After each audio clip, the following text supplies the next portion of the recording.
Hello, ഞാനിപ്പോൾ ഉള്ളത് നിഫ്റ്റിയുടെ സ്പോട്ട് ചാർട്ടിലാണ്.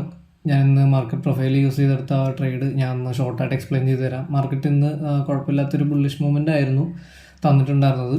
ഇവിടെ 1 ഡേ ടൈം ഫ്രെയിം നോക്കുകയാണെന്നുണ്ടെങ്കിൽ ഞാൻ പൊതുവേ ഹയർ ടൈം ഫ്രെയിം നോക്കി പ്ലാൻ ചെയ്ത് ഇങ്ങനെയാണ് പ്രീവിയസ് ആയിട്ടുള്ളൊരു പ്രൊഫൈൽ എടുക്കും. എന്നിട്ട് അതിൻ്റെ ഏറ്റവും കൂടുതൽ ട്രേഡ് നടന്ന സോൺ ഞാൻ 3ആയിട്ട് സ്പ്ലിറ്റ് ചെയ്യും. ഓക്കെ, എന്നിട്ട് ഈ ഒരു സ്പ്ലിറ്റ് ചെയ്ത സോണിൽ മുകളിൽ കാണുന്ന ഏരിയ എന്ന് പറയുന്നത് ഒരു ഹയർ ആയിട്ടുള്ള ഒരു പ്രൈസാണ്. അവിടെ നിന്ന് കൂടുതലായിട്ടുള്ളൊരു ഡൗൺഫാള് പ്രതീക്ഷിച്ചായിരിക്കും ഞാൻ ട്രേഡ് കാര്യങ്ങളൊക്കെ ചെയ്യുന്നത്.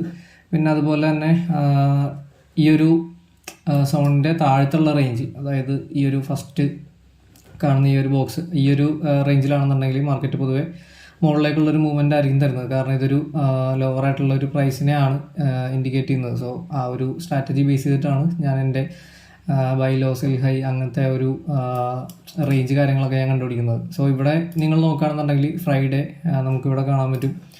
ഇവിടെ ഒരു ക്യാൻഡിൽ വന്ന് ക്ലോസ് ചെയ്തിട്ടുണ്ട്.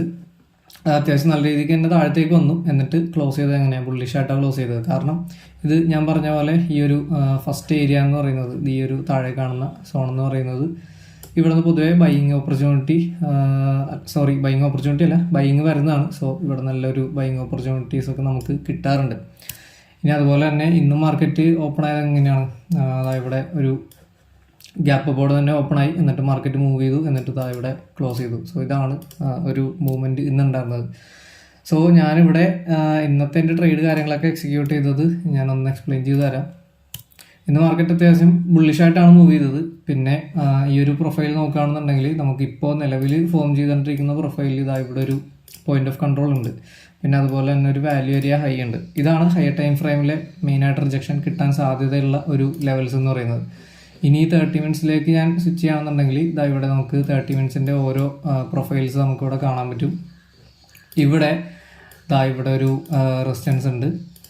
പിന്നെ അതുപോലെ തന്നെ താഴെ നോക്കുകയാണെന്നുണ്ടെങ്കിൽ ഇവിടെയും റെസിസ്റ്റൻസ് ഉണ്ട്. ഇന്ന് മാർക്കറ്റ് ഓപ്പൺ ആയതോടെയാണ് ഈ ഒരു റേഞ്ചിലാണ് ഓപ്പൺ ആയിട്ടുള്ളത് തന്നെ.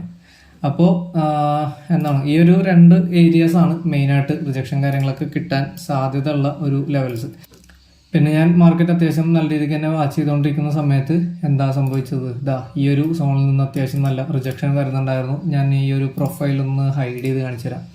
മാർക്കറ്റ് ബുള്ളിഷായിട്ട് തന്നെ മുകളിലേക്ക് പോകുമ്പോൾ ഇവിടെ 4-5 ക്യാൻഡിൽസ് ഒരു റേഞ്ചിലേക്ക് വരുന്നുണ്ടായിരുന്നു. അത് 30 മിനിറ്റ്സ് ക്യാൻഡിലാണ്. അപ്പോൾ ഈ ഒരു ഹയർ ടൈം ഫ്രെയിമിൽ അത്യാവശ്യം കാര്യമായിട്ടുള്ളൊരു റേഞ്ച് അടിക്കുമ്പോൾ അവിടെ ഓപ്പോസിറ്റ് ആക്ടിവിറ്റി വരുന്നതുകൊണ്ടാണ് നമുക്ക് ഈ ഒരു മൂവ്മെൻറ്റ് നടക്കുന്നത് എന്ന് ഗസ് ചെയ്യാവുന്നതുള്ളൂ.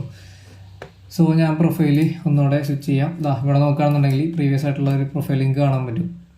അതായത് എൻ്റെ പ്രീവിയസ് പ്രൊഫൈൽ, അതിൻ്റെ കറക്റ്റ് ആ ഒരു POCയിൽ നിന്ന് ഒരു റിജക്ഷൻ വരുന്നതാണ് നമുക്ക് ഇന്നത്തെ പ്രൊഫൈലിൽ ഒരു പോസായിട്ട് കണ്ടത്, അല്ലാന്നുണ്ടെങ്കിൽ ഒരു കൺസോൾട്ടേഷൻ ആയിട്ട് കണ്ടത്.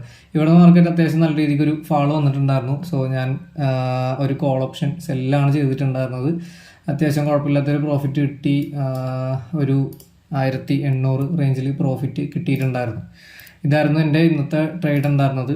സോ ഇനി നാളെ നല്ലൊരു ട്രേഡ് കിട്ടുകയാണെന്നുണ്ടെങ്കിൽ ഞാൻ എന്തായാലും അപ്ഡേറ്റ് ചെയ്യാം. ഇപ്പോൾ നാളെ അടുത്ത വീഡിയോയിൽ കാണുന്നവരെ ബൈ.